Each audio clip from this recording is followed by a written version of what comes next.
Welcome to the Success in Medicine podcast. I'm Dr. Samir Desai. Applicants applying to preliminary and categorical internal medicine, categorical general surgery, and dermatology residency programs will have to do something very different this year, something entirely new, and that is they will have to complete a supplemental ERAS application. This application includes additional questions that allow the applicant to share more information about themselves. So what's on the supplemental application? Basically, it can be divided into 4 parts. The first part are your past experiences. The second part is your geographic information. The third part is preference signaling. And the fourth part are work preferences. In this episode, our focus will be on answering questions about your past experiences.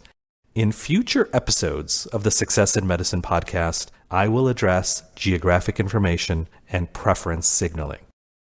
Before we discuss how best to present your information in the supplemental application, we need to take a step back and ask ourselves why it was created. Knowing why and how it came into existence will help you craft your approach and answer the supplemental questions. For sure, one reason the supplemental application is with us today is because of the record-breaking numbers of applications programs receive every year. Last year, the general surgery residency program at Loyola University received over 1,500 applications. The internal medicine residency program at the University of Buffalo doubled that amount, receiving over 3,000 applications last year. From this very large group of applications, each program must select a small percentage to interview. Typically, 10 to 15% of applicants at each program are interviewed.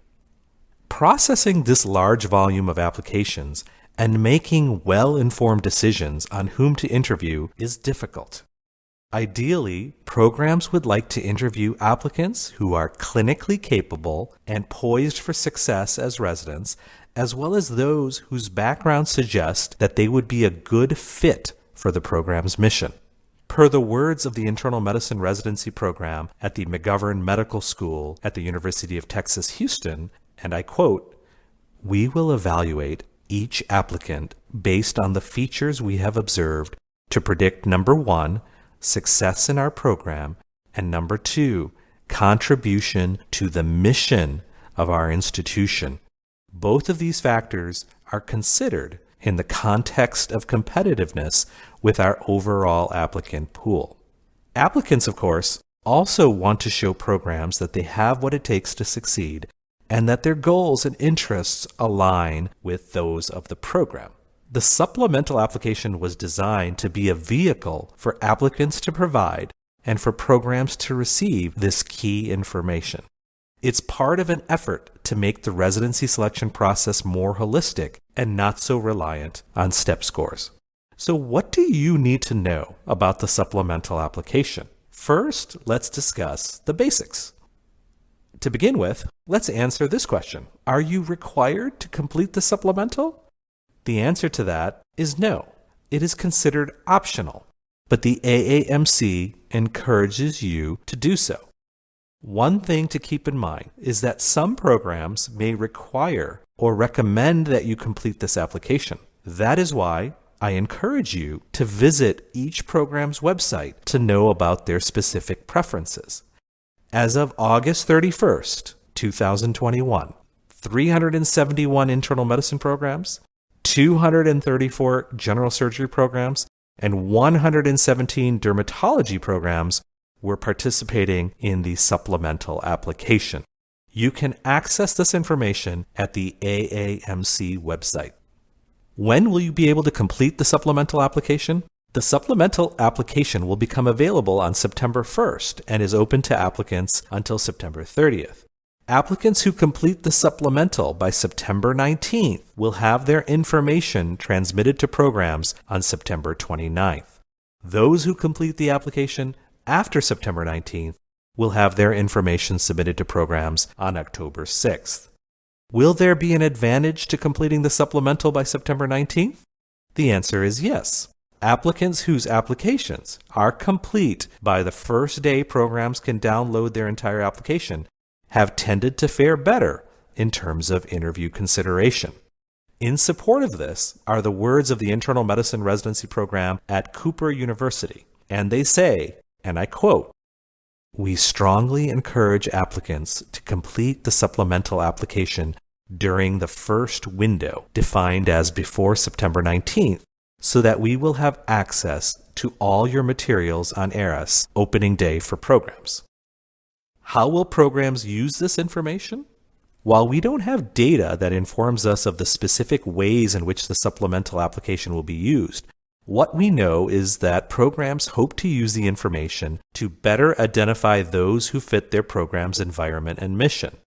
That means that the information that you provide in the supplemental could be used early in the application process when programs are trying to determine whom to interview, but it also could be used later in the process after you have secured the interview invitation.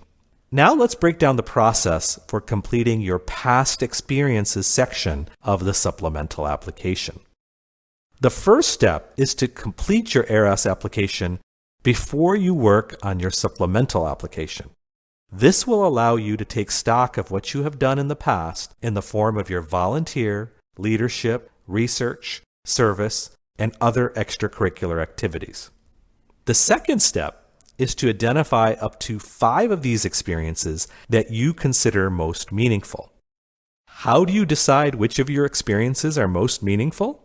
You'll have to consider how your involvement in the experiences transformed or shaped you, the impact that you made through your involvement, and your personal growth from taking part in it. As a general rule of thumb, you will want to pick something that you've invested significant time and energy into doing. Once you've identified your meaningful experiences, you'll have to enter some basic information about each experience. What is asked will vary a bit depending upon whether the experience is a general experience, a medical experience, a volunteer experience, or a research experience. The next step will be to create a description for the meaningful experience.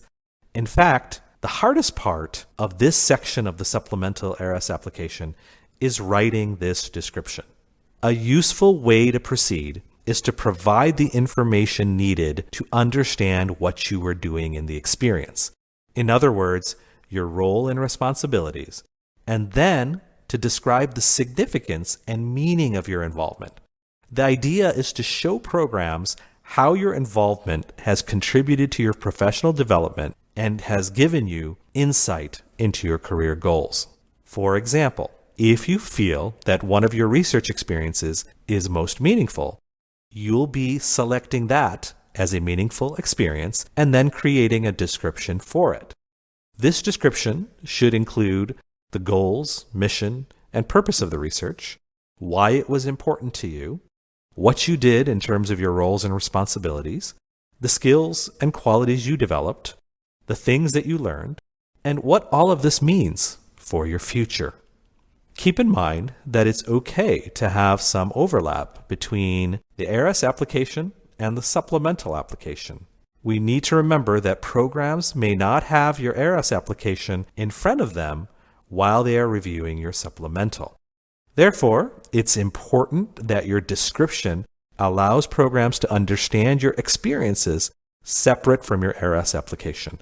Do not, and I repeat, do not write, "Please see my ERAS application for more information."